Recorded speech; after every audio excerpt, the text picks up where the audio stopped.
할렐루야. 하나님께서 때가 되니 추위도 물러가게 하시고 봄이 오게 하셨습니다. 경북대 운동장과 캠퍼스를 거닐어 보니까 매화꽃이 활짝 펴가지고 나비는 아직 오지 않고 있지만 벌들이 벌써 모여서 따뜻한 햇살을 쬐고 있는 것을 보았습니다. 오늘 낮 최고 기온도 23도까지 올라간다고 그러니까 확실히 이제 봄이 시작되는 것 같습니다. 우리에게 다가오는 고난이나 또는 핍박이나 또 시련들도 마찬가지일 것이라고 믿습니다. 하나님께서 때가 될 때 우리를 압제하는 것들로부터 자유케 하여 주실 줄을 분명하게 믿습니다. 옆에 있는 분들과 한번 인사하십시다. 반갑습니다. 사랑하고 축복합니다. 우리 함께 서로 다 같이 일어나셔서 우리 하나님 앞에 묵도드림으로 주일 예배를 하나님께 올려드리겠습니다.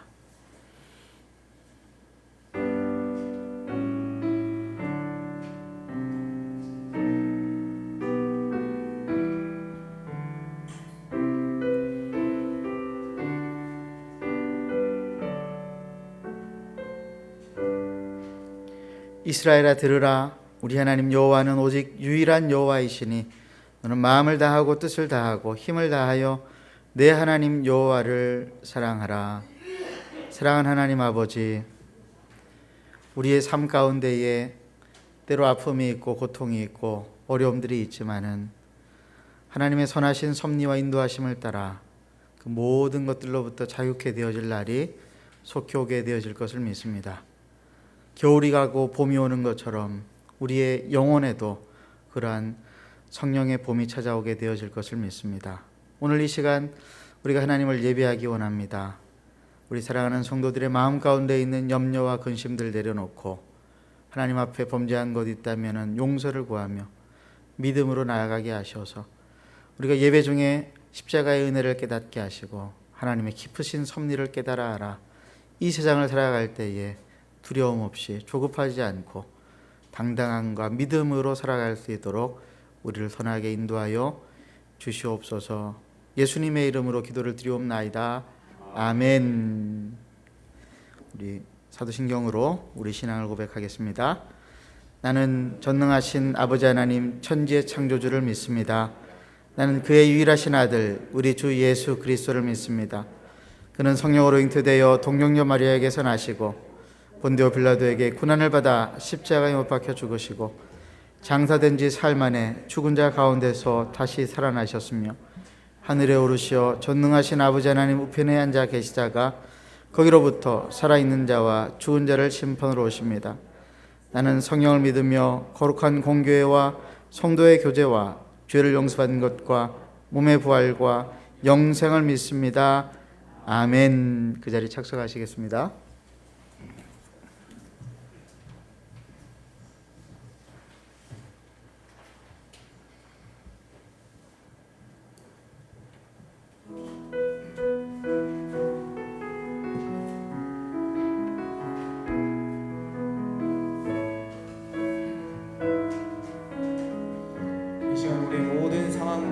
우리 모든 형편을 이해하시고 함께 하신 우리 주님을 우리가 찬양의 가사로 함께 고백하며 주님 앞에 나가도록 하겠습니다.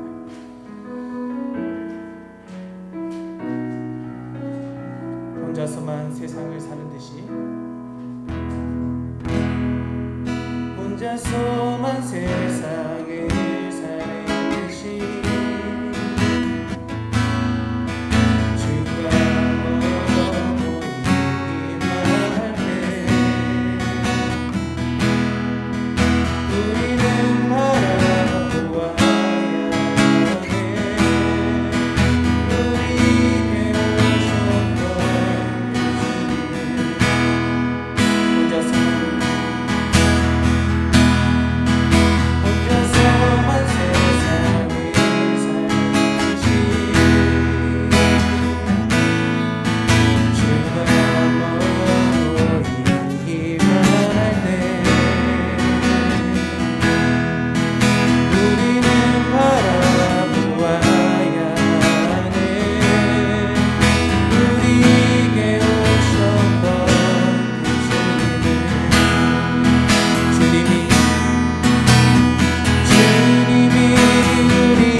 혼자서만 세상을 사는 듯이 주가 멀어 보이기만 할 때 우리는 바라보아야 하네. 우리에게 오셨던 그 주님을 다시 한번 고백할까요? 혼자서만 세상을 사는 듯이 주가 멀어 보이기만 할 때 우리는 바라보아야 하네. 우리는 바라보아야 하네. 우리에게 오셨던 주님을, 우리에게 오셨던 그 주님을, 주님이 우리의 마음을, 주님이 우리의 아픈 마음을 아시네. 가까이서 우리의 아픔에 공감하시네. 우리 가운데 찾아오셨던 그 주님이 우리의 모든 상황에 공감하시네. 주님이 우리의 아픈 마음을, 주님이 우리의 아픈 마음을 아시네. 가까이서 우리의 아픔에 공감하시네. 우리 가운데 찾아오셨던 그 주님이 우리의 모든 상황에 공감하시네. 주님이 우리의 아픈 마음을 아시네. 가까이서 우리의 아픔에 공감하시네. 우리 가운데 찾아오셨던 그 주님이 우리의 모든 상황에 공감하시네. 아멘. 주님이 우리의 아픈 마음을 아시네. 가까이서 우리의 아픔에 공감하시네. 우리 가운데 찾아오셨던 그 주님이 우리의 모든 상황에 공감하시네.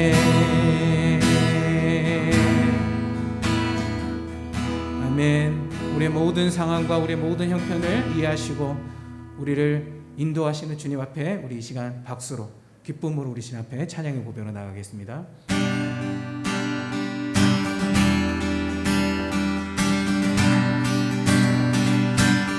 찬양 중에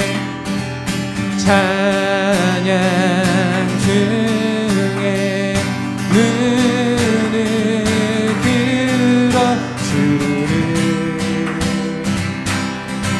주를 보내. 아멘. 소망 중에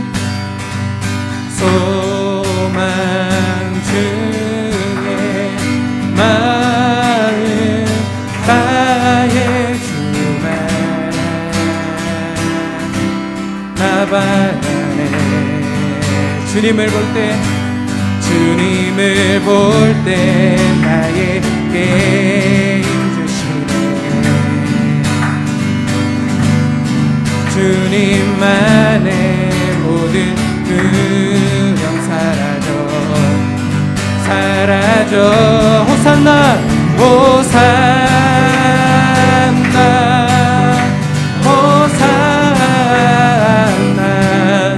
구원의 주 하나님, 찬양 받으신 주님. 호산나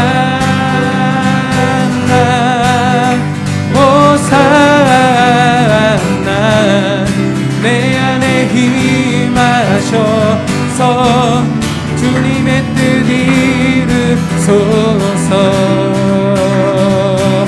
찬양 중에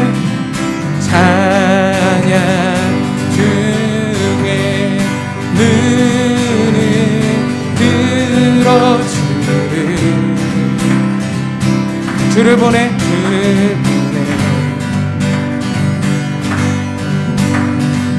소망 중에 마음 다해 주만 나바래. 주님을 볼 때 나에게 힘주시네. 주님만의 모든 두려움 사라져 호산나 호산나 호산나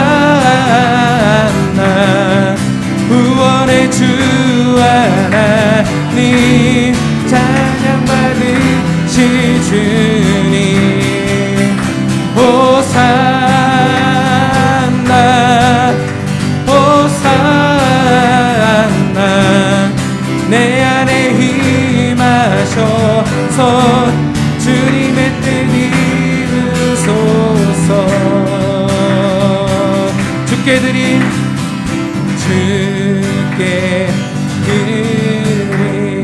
마음 다한 기도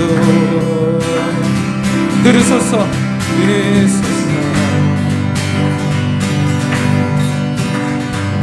주의 나라 상한 영혼들을 새롭게 주님을 볼 때 나에게 힘주시네. 주님만의 모든 두려움 사라져 호산나 호산나 호산나 구원의 주 하나님 찬양받으시 주님 호산나 호산나 호산나 내 안에 임하셔서 주님의 뜻 이루소.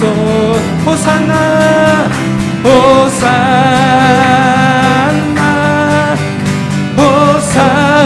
호산나 구원의 주 하나님 찬양받으시 주님 호산나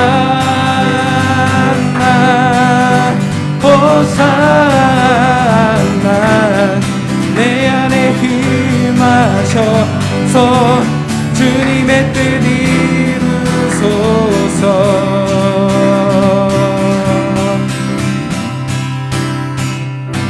아멘.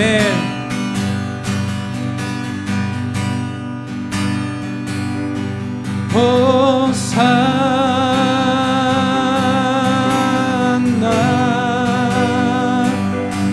호산나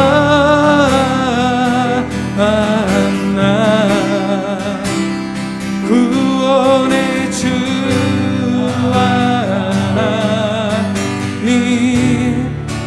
찬양받으시 주님 호산나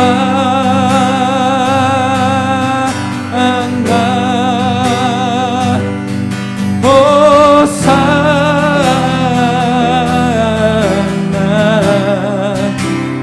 내 안에 힘하셔서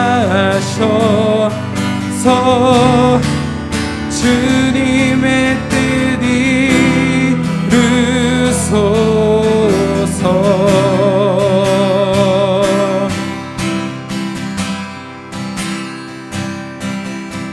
호산나 다윗의 자손께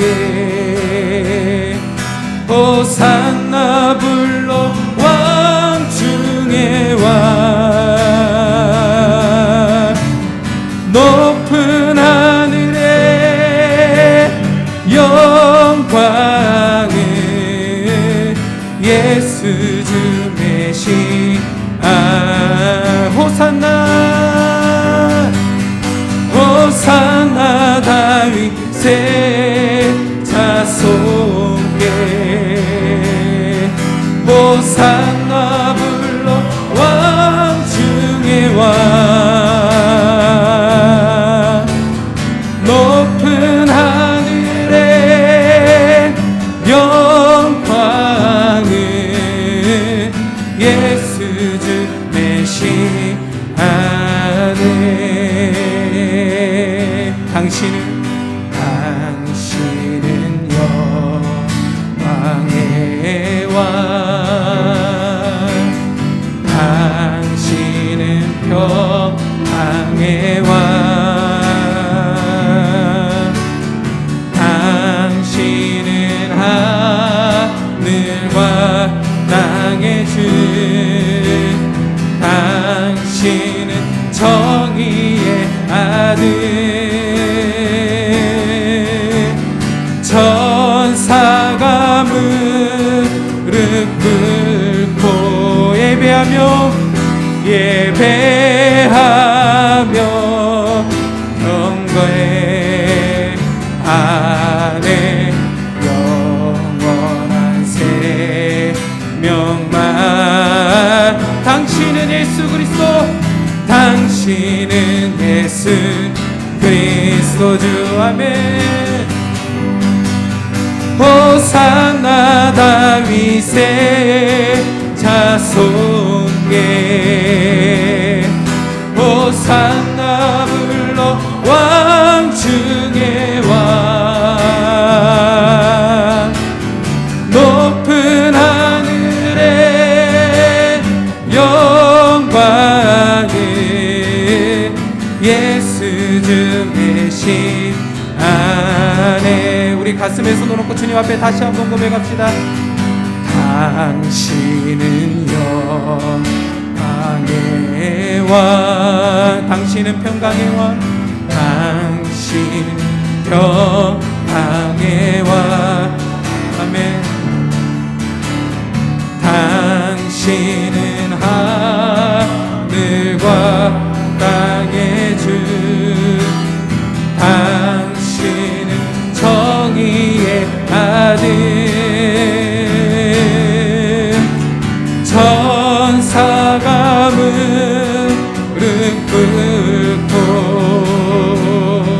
예배하며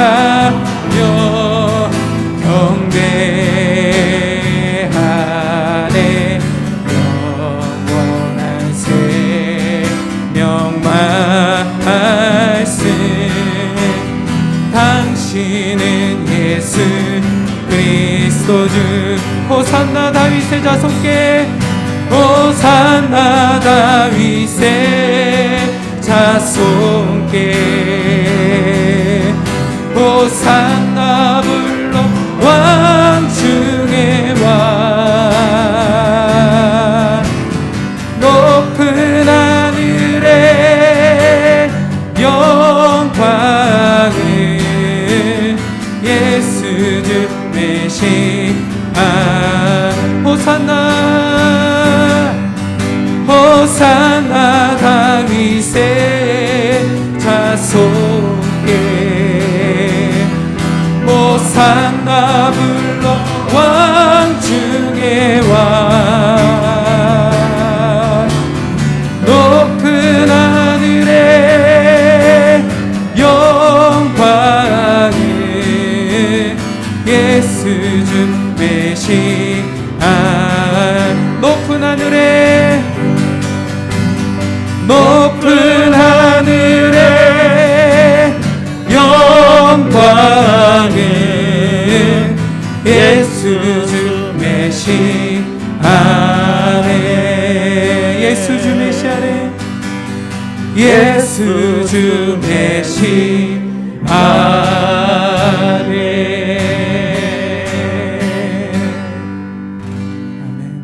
우리 예배를 위해서 간절히 기도합시다. 또 우리의 처한 상황 속에서 하나님의 긍휼과 은혜를 구하며 간절히 기도합시다. 전 세계에 오늘 주일이 되어 거룩하게 하나님 앞에 나아가는 백성들, 주의 백성들을 위해서도 같이 기도합시다. 하나님, 예배 중에 영광을 받으시고 예배 중에 우리를 만나 주시고 예배 중에 우리를 새롭게 하여 주시옵소서. 우리의 죄는 용서하시고 상처는 싸매어 주시고 우리에게 믿음과 용기를 주시옵소서. 함께 합심으로 기도하신 후에 이영윤 집사님 나오셔서 대표 기도해 주시겠습니다. 하나님 아버지, 감사합니다. 오늘도 저희들을 불러주셨습니다. 죄인들을 예수 그리스도의 십자가의 보혈의 공로로 거룩하고 깨끗하게 하심으로 우리의 죄가 용서받음을 깨닫고 믿음으로 하나님 앞에 서게 하셨습니다. 오늘 이 시간 하나님 앞에 나와 믿음으로 기도하고 믿음으로 찬송하고 믿음으로 하나님의 말씀을 듣고자 할 때에 성령 하나님, 우리에게 큰 은혜를 베풀어 주시옵소서. 우리가 죄를 회개할 때에 우리의 마음 가운데 있는 죄책감이 사라지게 하시고 우리의 죄로 말미암아 고통과 어려움들이 찾아왔다라고 한다면 하나님 아버지, 우리의 잘못들을 수습하여 주시고 우리를 그와 같이 홀로 살게 하지 마시며 오직 유일하신 예수 그리스도, 그분이 나의 친구가 되심을 믿고 임마누엘의 그 하나님을 날마다 경험하며 살아갈 수 있도록 하나님 은혜를 베풀어 주시옵소서. 하나님 아버지, 마음이 상한 자들이 있습니까? 하나님, 염려와 근심으로 인하여서 하나님을 똑바로 바라보지 못하고 서 있는 자가 있습니까? 죄로 말미암아 죄책감에 빠져서 하나님 절망 중에 있는 사람들이 있습니까? 환경이 어려워서, 형편이 어려워서 하나님 앞에 기도해야 하는데 기도하지도 못하고 낭망 중에 있는 성도들은 혹시 없습니까? 건강이 좋지 않아 하나님 앞에 은혜를 구하며 간절히 하나님을 바라보는 성도는 없습니까? 하나님 아버지, 어떠한 상황과 형편이든지 간에 하나님 아버지, 오늘도 저희들이 믿음으로 서기를 원합니다. 예수 그리스도의 십자가의 보혈로 말미암아 하나님의 자녀가 되었고 하나님의 자비와 긍휼이 오늘도 우리에게 폭포수와 같이 쏟아짐을 믿음으로 오늘도 이 예배 자리에 서게 하여 주시옵소서. 하나님께서 우리 모두를 지키시고 보호하심을 확신하고 하나님 앞에 나아가게 하여 주시옵소서. 사랑하는 하나님 아버지, 선교사들을 기억하시고 세계 곳곳에 흩어져 복음을 전하고 있는 그들에게 믿음과 용기를 더하시며 하나님 아버지, 코로나로 인하여 고통받고 있는 사람들 하나님 도와주시옵소서.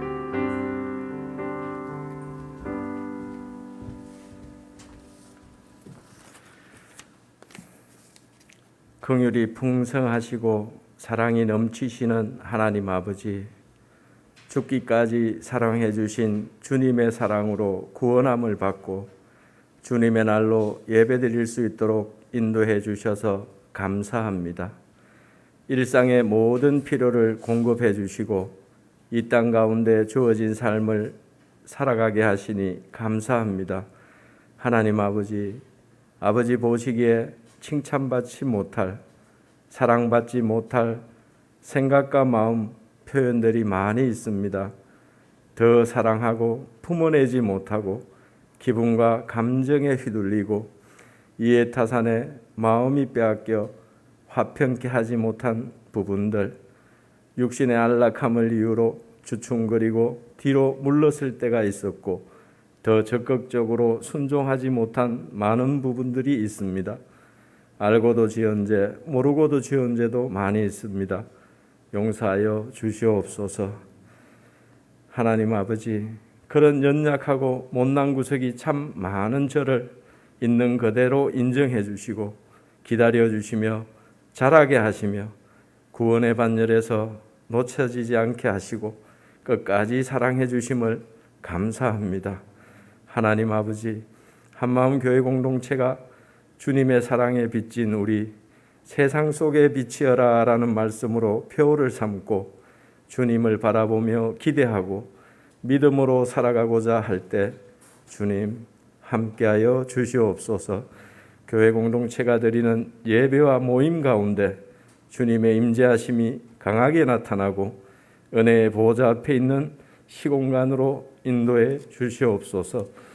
이 시간 열방을 향해 복음 들고 나아가 있는 주의 종들을 돌아봐 주시고 국방의 의무를 감당하고 있는 청년, 학업과 취업을 준비하는 청년, 결혼을 앞둔 청년과 대면 예배로 전환한 유치부, 초등부, 중고등부 학생들 붙들어 주시옵소서. 환절기 가운데 부모님들께서 건강 잃지 않도록 은혜를 부어 주시옵소서.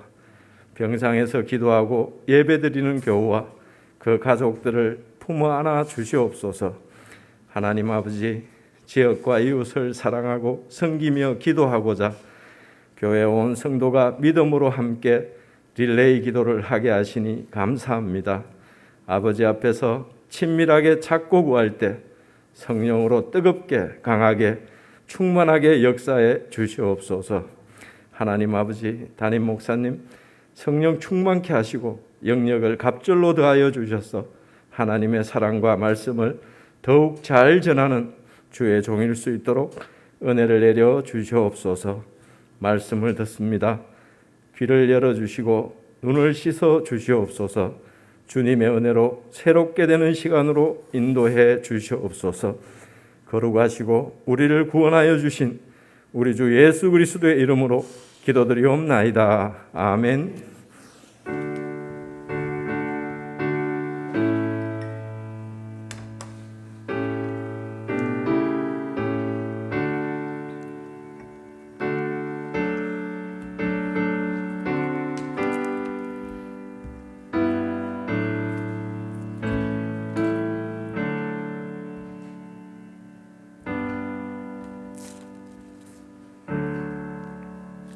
하나님의 말씀은 로마서 12장 1절에서 5절까지 말씀으로 함께 교독하도록 하겠습니다. 12장 1절에서 5절까지 말씀, 저와 여러분이 한 절씩 교독하시겠습니다. 그러므로 형제들아, 내가 하나님의 모든 자비하심으로 너희를 권하노니 너희 몸을 하나님이 기뻐하시는 거룩한 산 제물로 드리라. 이는 너희가 드릴 영적 예배니라.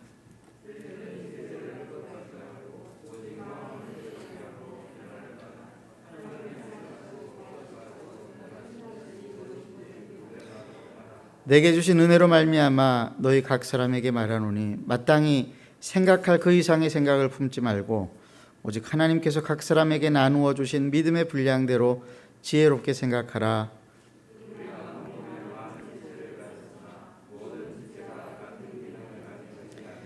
이와 같이 우리 많은 사람이 그리스도 안에서 한 몸이 되어 서로 지체가 되었느니라.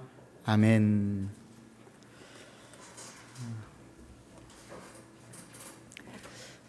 우리는 지난주에 로마서 12장 1절 말씀에 등장한 그러므로라고 하는 그 말의 뜻이 로마서 1장에서 11장 전체의 말씀을 받아서 예수께서 죽을 수밖에 없는 나를 위해 십자가에서 죽으셨으므로 라고 하는 뜻이라고 하는 것을 알았습니다. 또 영적이라고 하는 말이 예수 그리스도의 말씀으로 채워진이라고 했으니 영적 예배가 바로 예수 그리스도의 말씀을 따라 순종하며 살아가는 삶의 예배다라고 하는 것도 우리가 알았습니다. 하나님께서 우리에게 원하시는 것은 공허한 구호나 외치고 큰 소리만 땅땅거리면서 살아내는 그런 추상적인 삶이 아니라는 것입니다. 하나님께서 우리에게 원하시는 것은 예수께서 우리를 위해서 십자가에서 죽기까지 사랑하신 것처럼 우리 각자의 삶에서 예수 그리스도의 사랑을 따라 살아가는 삶을 원하신다라고 우리가 믿어야 하는 것이죠. 그런데 이러한 삶을 살아가는 데 있어서 우리의 마음의 자세가 어때야 하는가라고 했을 때 사도 바울은 생각할 그 이상의 것을 생각하지 말고 마땅한 생각을 품고 살아가라, 이렇게 말씀을 하고 있습니다. 이것은 겸손하라고 하는 말씀입니다. 바울은 갈라디아서에서 이 말씀을 이렇게 확장해서 설명을 했습니다. 갈라디아 6장 2절에서 5절까지 말씀입니다. 우리가 한 목소리로 함께 읽어보도록 하겠습니다. 시작. 너희가 짐을 서로 지라. 그리하여 그리스도의 법을 성취하라. 만일 누가 아무것도 되지 못하고 된 줄로 생각하면 스스로 속임이라. 각각 자기의 일을 살피라. 그리하면 자랑할 것이 자기에게는 있어도 남에게는 있지 아니하리니 각각 자기의 짐을 질 것이라. 이 말씀 속에 모순되는 두 구절이 있습니다. 첫 번째 모순은 앞에서는 아무것도 되지 못하고 된 줄로 생각하는 것이 잘못이라고 해놓고는 뒤에 가서는 자기 일이 전부라고 생각하며 살아라 이렇게 이야기를 합니다. 두 번째는 짐을 서로 나누어 줘야 한다라고 하면서 뒤에서는 각각 자기의 짐을 지고 살라라고 말씀을 하고 있습니다. 이 말씀을 우리가 깊이 이해할 필요가 있습니다. 바울이 말하고자 하는 바는 십자가의 복음으로 거듭난 하나님의 정체성의 양면성을 말하고자 하는 것입니다. 무슨 말인가 하면은 신앙은 개인적인 것과 동시에 관계적으로 확장되어야 한다라고 하는 것입니다. 하나님의 자녀는 하나님의 자녀라고 하는 정체성을 타인과의 관계와 전혀 상관없이 개인적인 확신만으로만 가지려고 할 때에는 틀림없이 잘못된 방향으로 나갈 수밖에 없음을 이야기하면서 그 겸손이라고 하는 것이 개인적인 어떠한 그 품성으로서의 겸손을 뛰어넘는 관계성 가운데에서 겸손으로 서로를 인정하고 함께 짐을 지고 살아가야 할 것을 말씀하는 것이죠. 20여 년 전에 제가 가르친 한 청년이 수련회에서 큰 은혜를 받았습니다. 그 청년은 자라면서 큰 상처가 있던 청년이었습니다. 그 상처는 다름 아닌 부모님의 편애에 대한 상처였습니다. 부모님이 언니만 사랑하고 자기를 사랑하지 않는다고 생각하며 평생을 살아온 것입니다. 그런데 십자가의 복음을 깨닫고 하나님 안에서 자기가 얼마나 사랑받는 자인 것을 알게 되었습니다. 그런데 그것까지는 좋았는데 문제는 그 다음부터였습니다. 부모에게 차별을 받고 자란 자신을 하나님께서는 사랑하시고 용납해 주신 그것이 너무나 감사해서 하나님을 위해서 뭔가를 해드리고 싶었습니다. 그래서 시작한 것이 기도였습니다. 기도를 많이 했습니다. 기도 중에 은혜를 많이 받았습니다. 그런데 어느 순간부터 터무니없는 생각이 들어오기 시작했습니다. 어떤 생각이었냐면은 하나님이 내가 기도할 때마다 이렇게 은혜를 주시니 하나님은 다른 사람보다도 나를 더 특별하게 사랑하시는 것 같아. 청년은 점점 교만해져 갔습니다. 다른 청년들과 어울리지 않았습니다.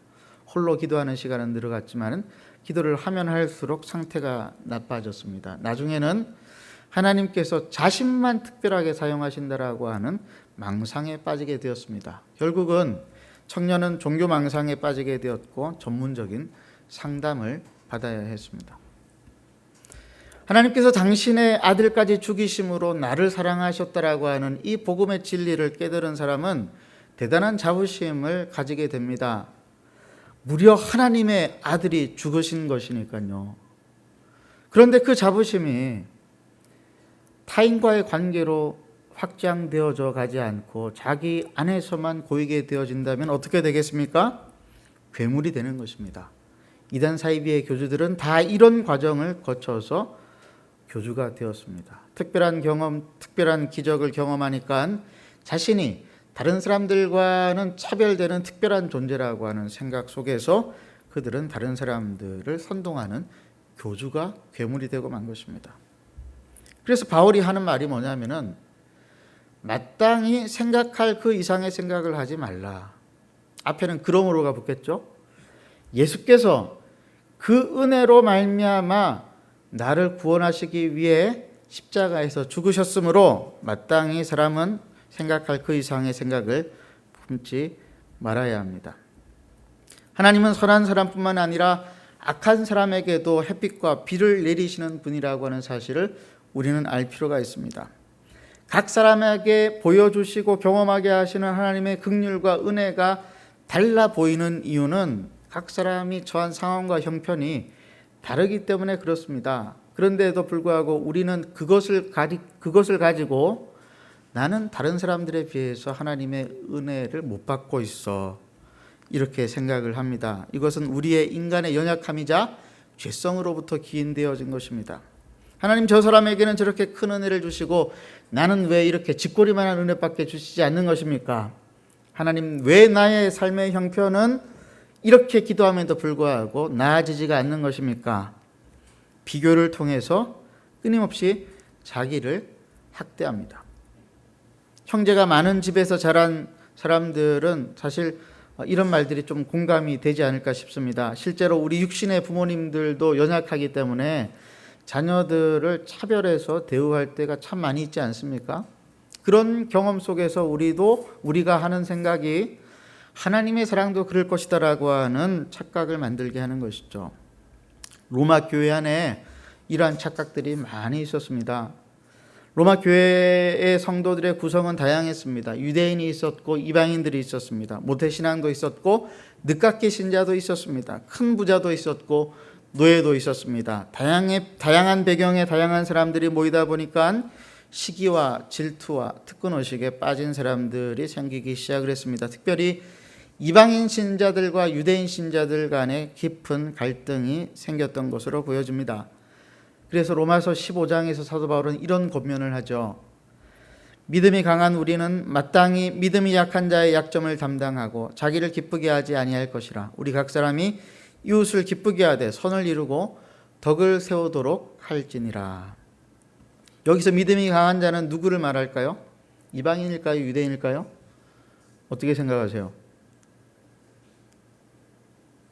자칫 우리가 유대인이라고 생각하기 쉽지만은 이방인들이 믿음이 강했습니다. 왜냐하면 그들은 편견 없이 복음을 받아들였습니다. 오히려 유대인들은 유대교적인 전통, 구약의 전통을 복음과 혼동해서 자꾸 엉뚱한 이야기를 하는 사람들이 많이 있었던 것 같습니다.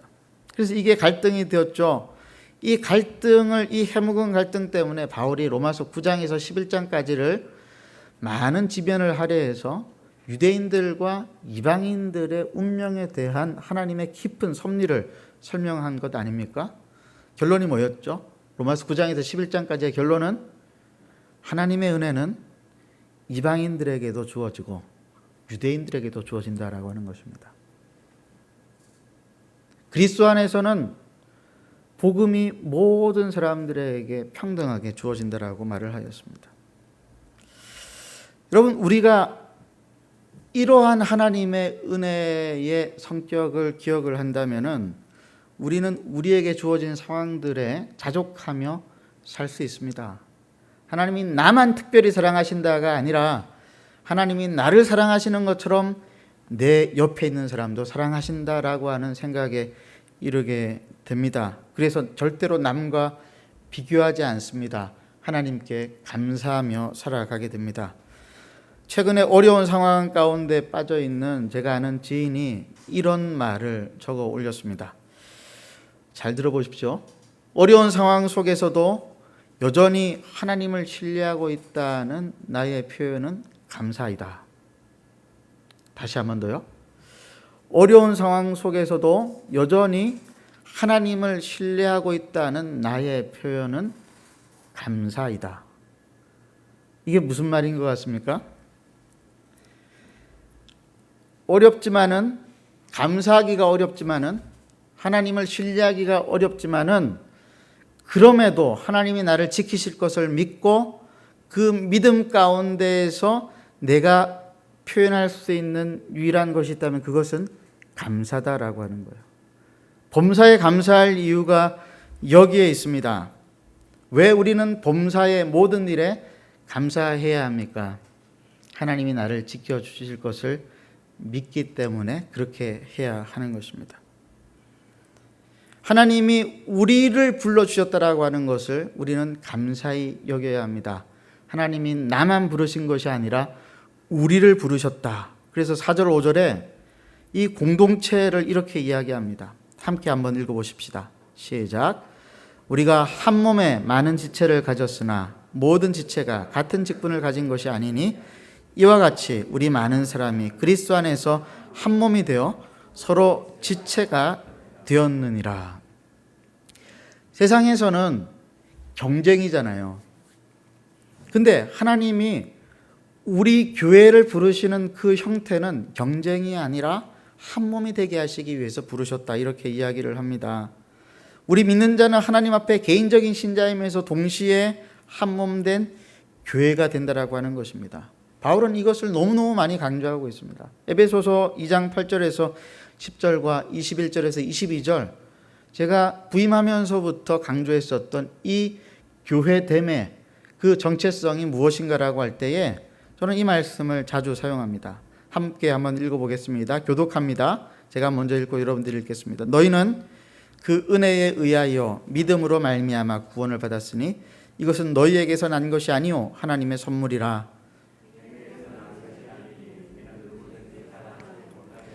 우리는 그가 만드신 바라 그리스도 예수 안에서 선한 일을 위하여 지으심을 받은 자니 이 일은 하나님이 전에 예비하사 우리로 그 가운데에서 행하게 하려 하심이니라. 21절,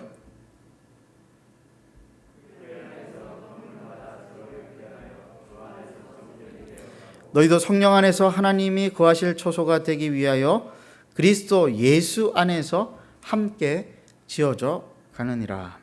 바울은 8절 말씀, 10절 말씀에서 우리는 그의 만드신 바다 이렇게 이야기를 했습니다. 포이에마라고 하는 단어를 사용했습니다. 포이에마라고 하는 단어는 작품 혹은 걸작품이라고 하는 그런 뜻이 있습니다. 그런데 이 그의 만드신 바라고 했을 때 어떠한 방식으로 우리가 만들어졌는가라고 하는 것을 밝히기를 8절에서 은혜로 말미암아, 그의 은혜로 인하여 믿음으로 말미암아 이렇게 이야기를 하고 있습니다. 즉 우리가 걸작품인 것은 맞는데 내가 잘나서 걸작품이 아니라 나에게 부어진 하나님의 은혜가 위대해서 걸작품이 되었다는 말입니다. 즉 은혜로 말미암아 하나님의 만드신 바 걸작품이 되어졌다라고 했을 때에 여러분 걸작품이 핵심이겠어요? 은혜가 핵심이겠어요? 어떤 사람들은 그래요. 하나님이 사람을 알아보셔가지고 원석과 같은 나를 찾아내셔서 이렇게 하나님 자녀로 불러주셨다고.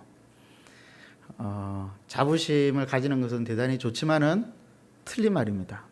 우리 중에 원석은 아무도 없어요. 우리는 다 죄인이기 때문에. 하나님의 은혜로만 우리가 부름받았기 때문에 우리가 하나님의 위대한 걸작품이 되는 것입니다. 그러므로 교회라고 하는 것은 어떤 것이냐? 은혜로 말미암아 걸작품이 된 사람들이 모인 것이 교회예요. 그러면은 이 교회에 모인 사람들이 교회를 통해서 드러내어야 할 것은 자기의 잘남을 자랑하면서 드러내어야 하는 것입니까? 자기를 걸작품 되게 하신 하나님의 은혜를 드러내면서 살아야 하는 것입니까? 교회는 하나님의 은혜를 드러내면서 살아야 하는 것입니다. 그래서 말씀하시기를 뭐라고 이야기합니까? 우리는 그의 만드신 바라 그리스도 예수 안에서 선한 일을 위하여 지으심을 받은 자니, 그냥 선한 일을 위해 지음받았다고 말하지 않고 그리스도 예수 안에서라고 하는 단서를 달고 있습니다. 왜 단서를 달았습니까?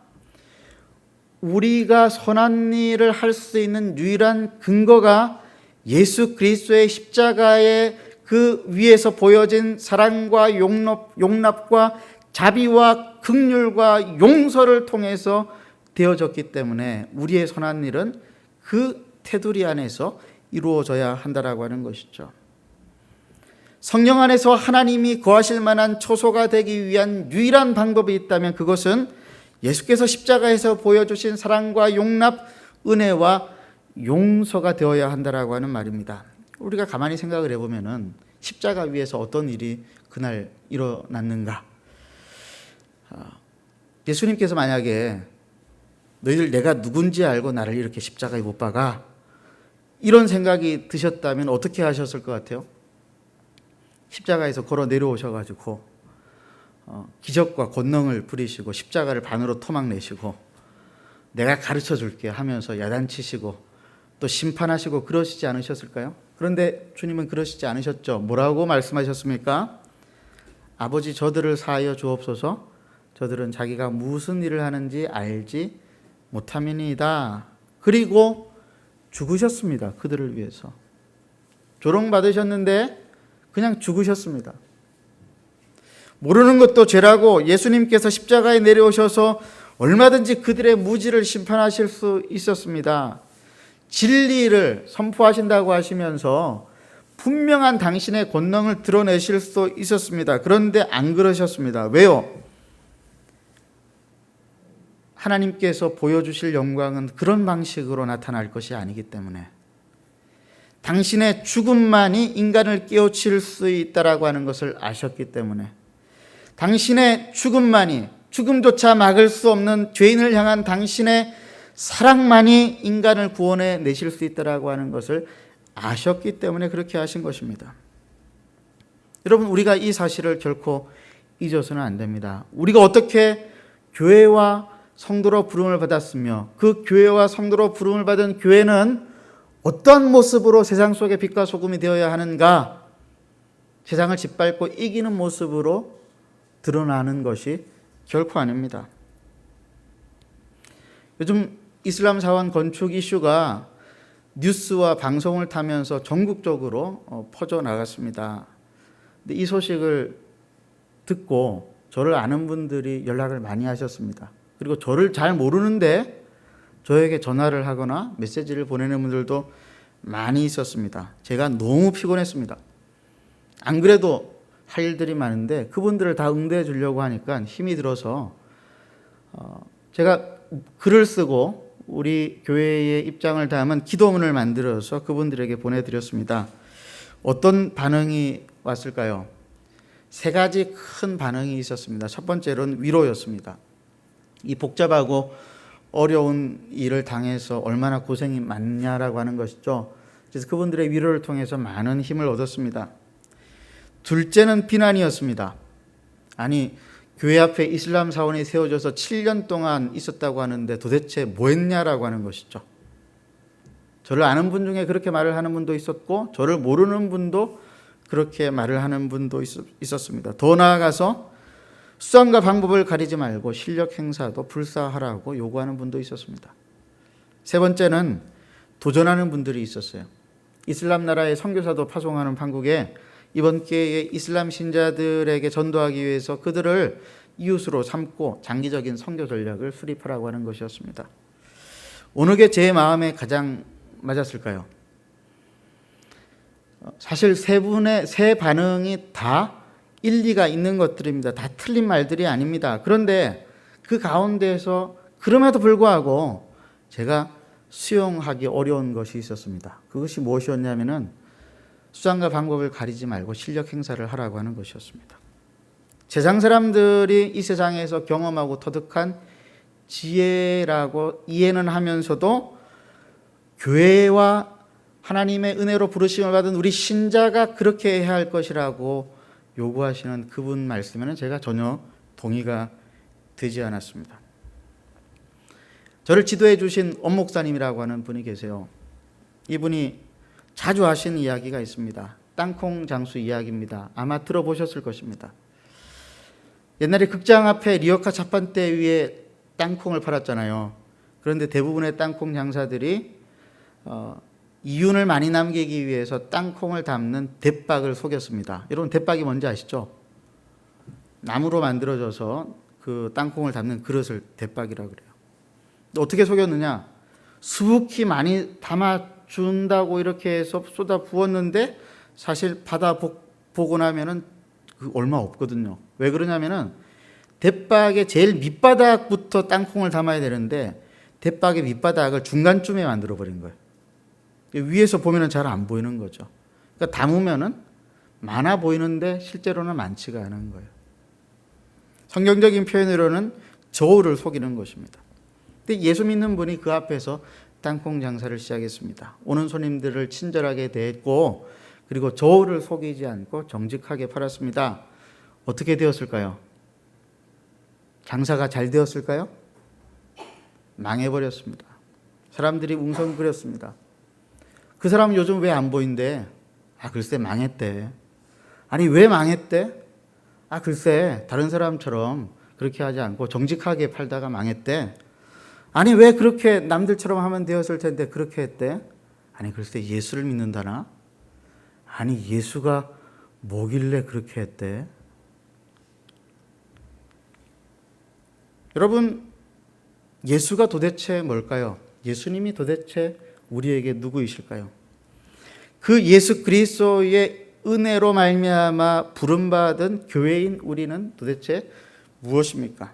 우리는 이 질문 앞에 정직하게 대답할 수 있어야 합니다. 예수님 시대에는 이슬람 사원은 없었어요.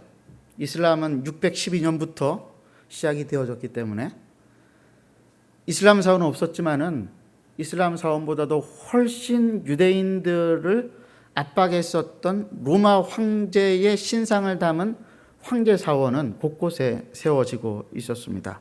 그곳 중에 한 군데가 가이사랴 빌립보였습니다. 그것은 황제의 신상과 함께 로마인들이 믿는 판신전 그리고 다양한 우상들을 구비해 놓은 것입니다.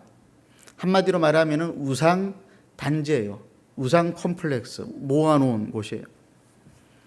예수님이 제자들을 데리고 그 가이사랴 빌립보를 가셨습니다.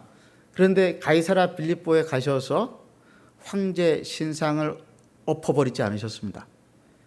우상들을 집어 던지지 않으셨습니다. 그곳에서 예수님이 하신 일이 뭡니까? 제자들의 신앙 고백을 듣는 것이었습니다. 사람들이 나를 누구라 하느냐?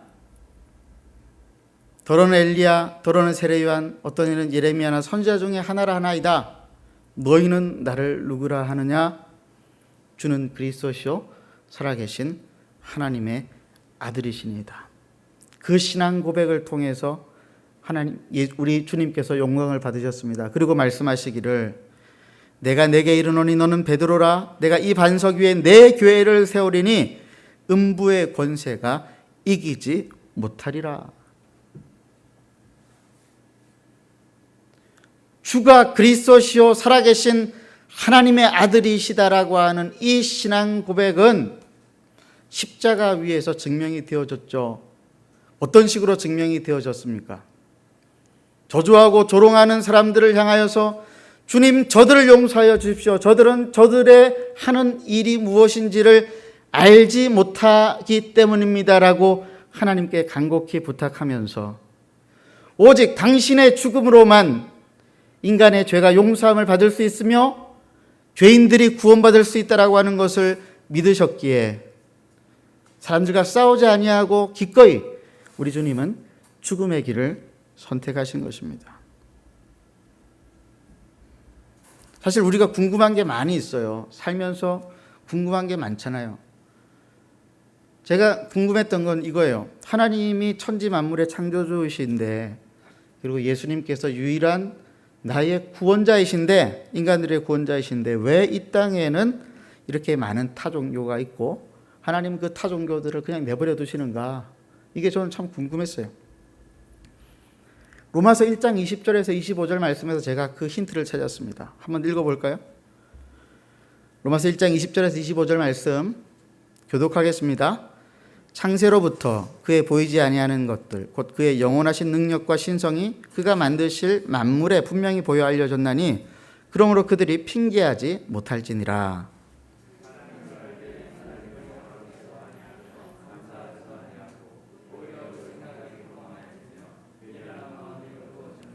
스스로 지혜 있다 하나 어리석게 되어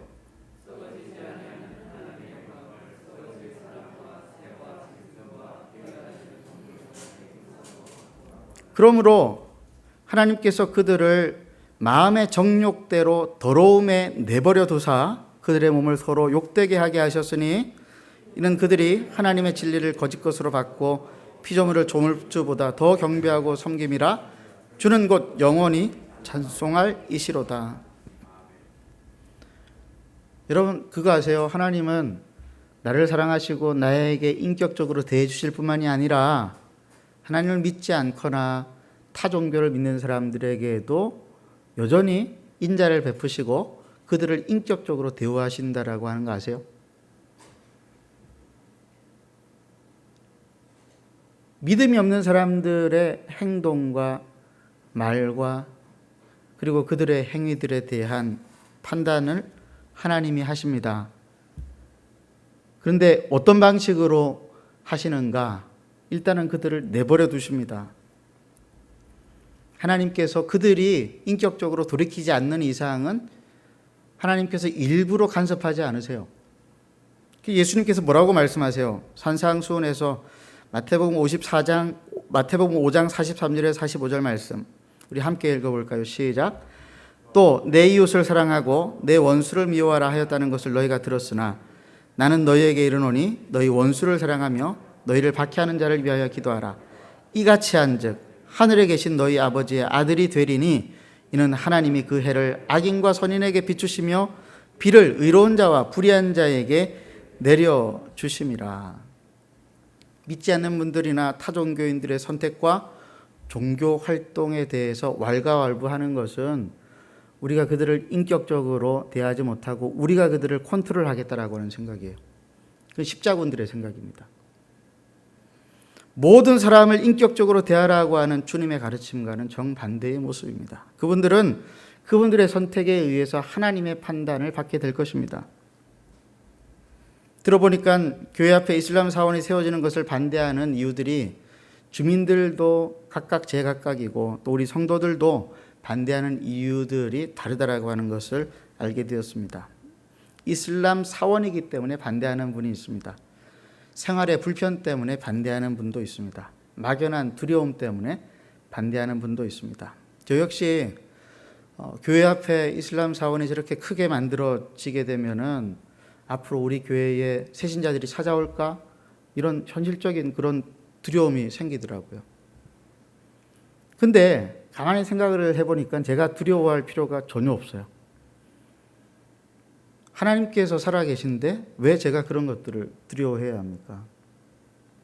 하나님께서 구주시고 예수 그리스도께서 구주시고 천지를 창조하신 그 하나님께서 우리를 지키고 보호하시는데 그래서 그런 이방 신전과 같은 사원들이 한두 군데가 아님에도 불구하고 우리가 하나님의 그 다스림과 지키심과 보호하심을 못 받고 있다라고 하는 문제가 되겠지만 그렇지 않은데도 불구하고 우리가 두려워할 이유는 없는 것이죠.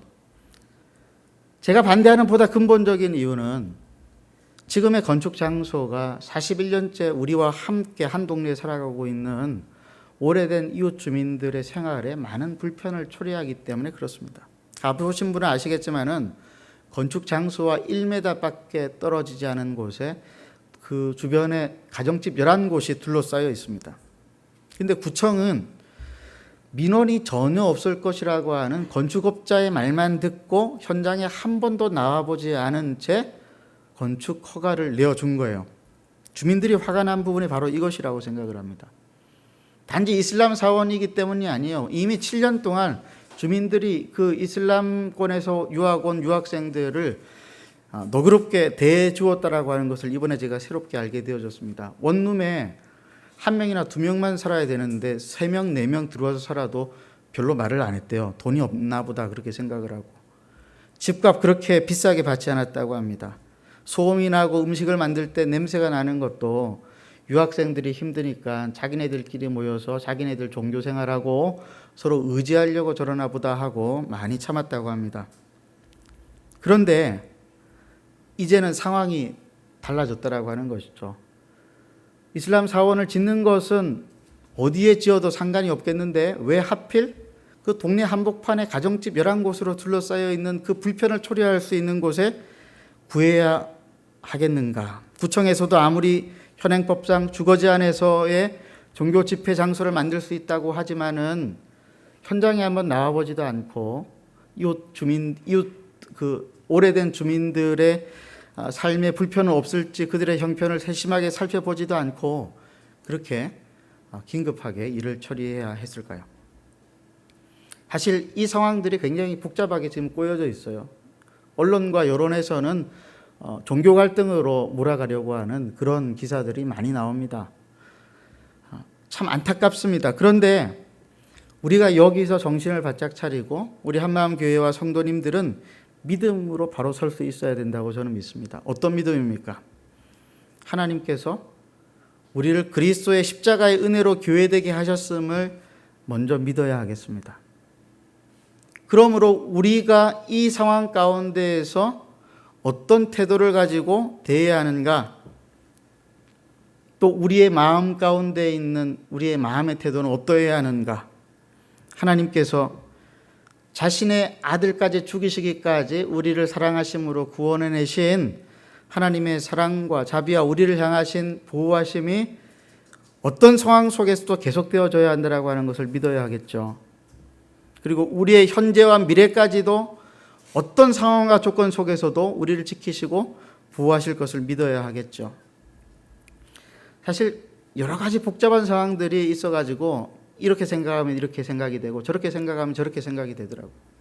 마음이 복잡하고 그래서 힘든 상황 가운데 있었는데 제가 지난주 목요일부터 마음이 편안해지기 시작했습니다. 할렐루야. 왠지 아세요? 우리 권사님들이 릴레이 기도를 시작하시겠대요. 제가 그게 얼마나 감사했는지 몰라요. 제가 시킨 게 아니에요. 하시라고 말씀드린 게 아니에요. 권사님들이 기도를 하시겠다고 합니다. 그리고 성도들과 함께 이 기도를 모으겠다고 합니다. 이 복잡한 상황 속에서 혈기대로 움직이지 않고 하나님을 바라보며 기도를 하시겠다고 하니까 제 마음이 편안해지기 시작을 했습니다. 여러분, 우리가 기도할 때 하나님이 우리의 기도를 들으신다는 거 아시죠? 근데 여러분 기억하십시오. 하나님의 뜻대로 기도하는 것이 중요한데 우리는 하나님의 뜻이 무엇인지를 명확하게 말하는 것이 굉장히 조심스러워야 합니다. 만약에 건축 취소가 안 되고 계속 되어지면 그것은 하나님의 뜻이 아니고 하나님은 그것은 우리를 버리시는 일일까요? 그렇게 생각해야 될까요? 그렇지 않습니다. 그렇지 않습니다. 그런 방식의 생각은 우리가 가지는 것이 결코 좋지 않습니다. 우리가 우리의 이웃들을 살피는 것과 같이 그들이 예수를 알지 못하고 타 종교, 무슬림, 알라를 믿고 있는 사람들이라 할지라도 하나님께서 그들을 향한 구원 계획은 가지고 계시지 않으실까요? 로마 교회 안에 있는 이방인 신자들이 유대인들에 대하여서 잘못 생각했던 것처럼 우리도 그렇게 잘못 생각해야 되는 것일까요?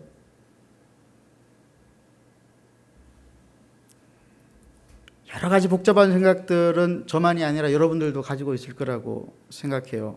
그러나 우리가 하나님을 믿음으로 이 어려운 상황들을 헤쳐나가야 할 줄로 믿습니다. 그것이 무엇인가? 어떻게 해야 하는가? 기도해야 하는 것이죠. 무엇을 기도합니까? 하나님의 뜻이 하늘에서 이루어진 것처럼 땅에서도 이루어지고 예수 그리스도의 복음이 우리뿐만이 아니라 모든 세상 민족들에게 편만하게 전해지기를 기도해야 하고 우리가 믿는 사람이든지 믿지 않는 사람이든지 누구를 대하든지 간에 하나님이 죄인인 나를 인격적으로 대하시고 은혜와 긍휼로 대하신 것처럼 우리가 그들을 대할 때 인격적으로 하나님의 은혜와 긍휼을 드러내면서 대해야 한다라고 하는 것입니다. 그것이 이 땅 가운데 진정한 평화와 참된 진리를 가져오신 우리 구주 예수 그리스도의 뜻인 줄로 믿습니다. 제가 이 찬송 꼭 하고 싶었어요. 찬송가 361장에 기도하는 이 시간. 여러분 이 찬양 좋아하시죠? 저는 2절 가사가 참 좋습니다. 기도하는 이 시간 주가 곁에 오사 인자하신 얼굴로 귀 기울이네. 우리 마음 비우고 주를 의지하면 크신 은혜를 주네. 거기 기쁨이 있네. 우리 함께 찬송하겠습니다.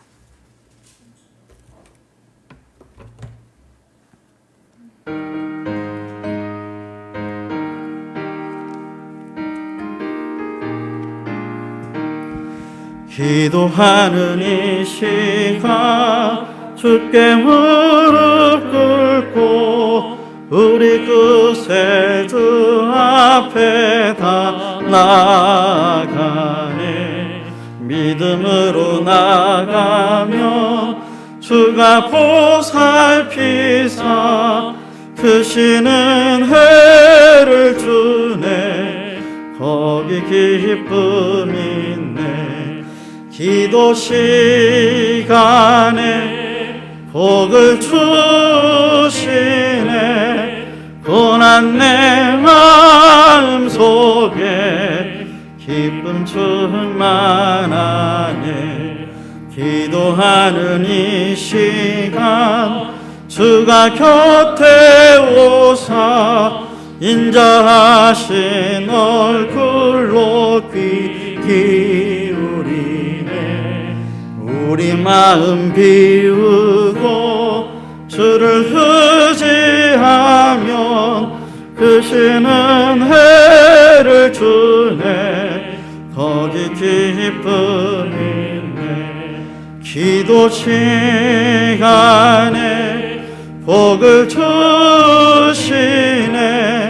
고난 내 마음 속에 기쁨 충만하네.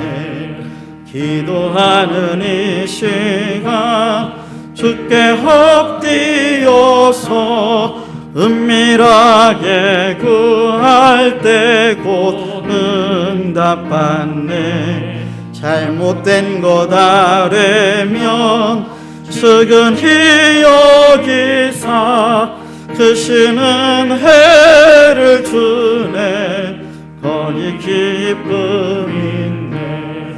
기도 시간에 복을 주시네. 고난 내 마음 속에 기쁨 충만하네. 기도하는 이 시간 주를 의지하고 크신 은혜 구하면 꼭 받으리라. 의지하는 마음에 근심 사라지고 크시는 해를 주네. 거기 기쁨이 있네. 기도 시간에 복을 주시네. 고난 내 마음 속에 기쁨 충만하네. 이 시간 같이 한번 기도하실 때 하나님, 우리의 이 어렵고 복잡한 상황 가운데에서 하나님의 뜻대로 기도하여서 하나님의 뜻이 이루어지는 하나님의 긍휼과 은혜가 베풀어지게 하여 주시옵소서. 우리 모두를 긍휼히 여겨 주시옵소서. 함께 간절히 한번 기도하겠습니다. 하나님 아버지 감사합니다. 오늘도 이 시간 우리가 하나님 앞에 나와 말씀을 듣고 이 말씀 붙잡고 기도하기 원합니다. 살아계신 하나님 아버지, 우리 안에 있는 염려와 근심들과 두려움들을 하나님 다 물리쳐 주시고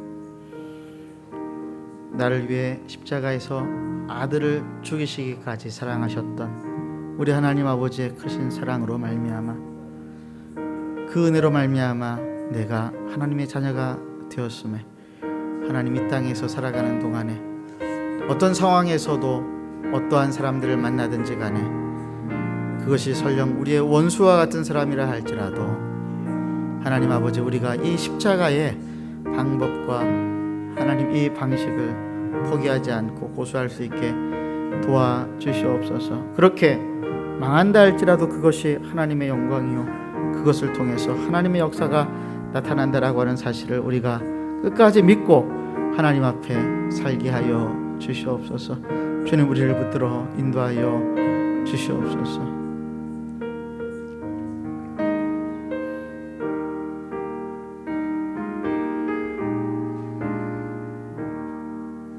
하나님 아버지 감사합니다. 이 시간 하나님의 말씀을 통하여서 우리가 말씀의 깊은 뜻을 깨달아 알고 그 뜻을 따라서 기도하였습니다. 우리의 기도를 들으시고 우리의 형편을 긍휼히 여겨 주시옵소서. 하나님 아버지, 또한 이 시간 우리 하나님 앞에 우리의 물질의 일부분을 하나님께 예물로 드립니다. 이 예물을 통하여서 영광을 받으시고 드린 손길들을 축복하시고 그들의 삶의 필요들을 채우셔서 어려움 없도록 하나님 도와주옵소서.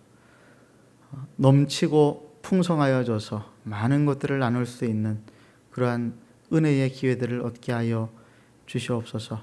코로나로 인하여서 온 세상이 시끄러운데 하나님 아버지, 조금씩 희망이 보이게 하시니 감사합니다. 더 인내로 믿음으로 기도하게 하여 주시옵소서.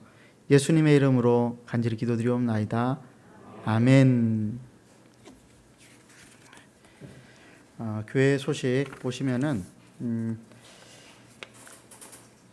대면 예배가 30% 안에서 예배가 되어질 수 있기 때문에 36명이 한 부서에 한 부에 예배를 드릴 수 있는 인원입니다. 아직 여기에 계신 분들이 36명이 되지 않은데 우리 주변의 성도님들께 많이 권면해 주셔서 예배에 잘 참석하실 수 있도록 그렇게 격려해 주시면 좋겠습니다. 1부와 2부와 청년대학부 예배까지 하면 우리가 108명까지 예배를 드릴 수 있습니다. 주일학교 예배가 대면 예배로 오늘부터 시작이 되어졌고요. 제가 듣기로 유치원, 초등학교, 중고등학교 그리고 대학교까지 대구에 있는 학교들은 3월 첫 주부터 아마 대면으로 시작을 한다라고 들었습니다. 전국적인 상황과는 다르게 대구는 비교적 안정적으로 코로나 확진자들을 관리하고 있기 때문이라고 생각을 합니다. 대단히 감사를 드리고 계속 기도를 부탁을 드립니다.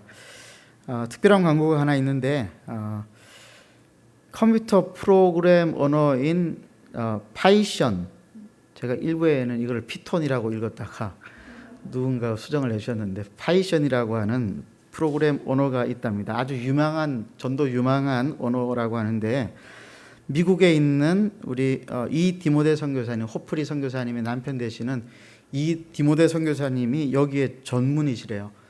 그래서 우리 교인들 가운데 배우기를 원하시는 분이 있으면은 줌으로, 미국에 계시지만은 줌으로 가르쳐 주실 의향이 있으시다고 합니다. 고등학생 이상에 관심 있는 분은 누구나 참여할 수 있다고 하니까 원하시는 분들은 저에게나 우리 교육자들에게 혹은 행정실장님에게 신청해 주시면 감사하겠습니다. 경북노회 교육원인 바이블 플러스가 다시 오픈을 하는데 온라인으로 먼저 개설이 됩니다. 3월 4일부터이기 때문에 관심이 있으시고 성경을 체계적으로 배우시기 원하시는 분들은 2년 과정의 커리큘럼입니다. 매 학기별 10만 원의 수강비가 있는데 우리 문의는 장인철 목사님에게 해 주시기를 부탁을 드립니다. 기도 제목 보시면은 세 번째 독일의 길 마르크스 요한나 선교사님 가정 기도 제목이 새롭게 올라왔습니다. 특별히 자녀들을 위해서 기도해 주시기를 바랍니다. 다시 한번 우리 앞뒤 좌우로 한번 인사하실까요? 서로의 눈빛 속에서 사랑을 느끼시고 그리고 담대함으로 또 한 주간 서로 살아가자고 우리 격려하시면 좋겠습니다. 이제 다 같이 일어나셔서 좋으신 하나님 우리 찬송하고 마지막 우리 회송 드림으로 축도받고 예배를 마치도록 하겠습니다.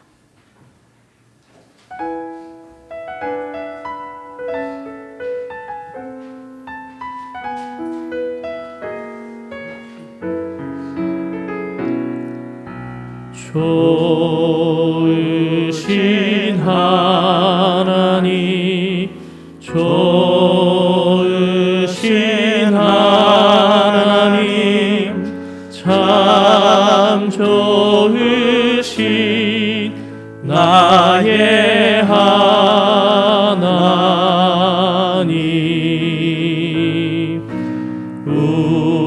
우리의 기도를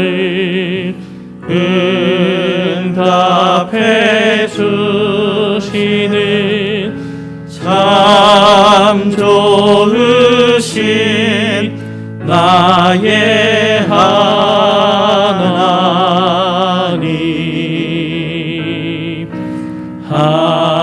한없는 축복을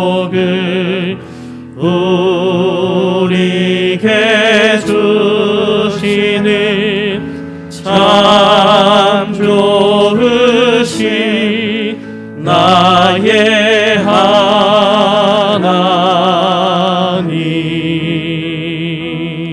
지금은 우리 구주 예수 그리스도의 그 크신 무한하신 사랑하심과 아버지 하나님의 우리를 비롯한 온 세상을 향한 깊으신 섭리하심과 성령 하나님의 진리의 복음을 깨닫게 하시는 은총이 오늘 이 자리를 떠나가면서 담대하게 예수 그리스도를 주로 고백하며 신앙하며 살아가기로 작정하고 돌아가는 우리 사랑하는 한마음교회 성도들 머리 위에 지금부터 영원까지 함께 하시기를 간절히 축원하옵나이다. 아멘.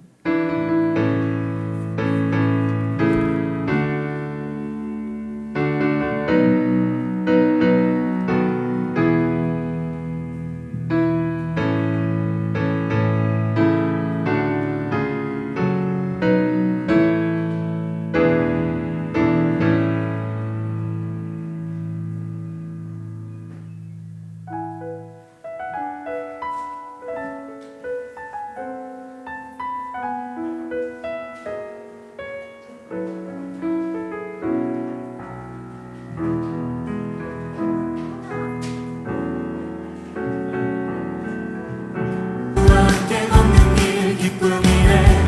주와 다시 걸으리.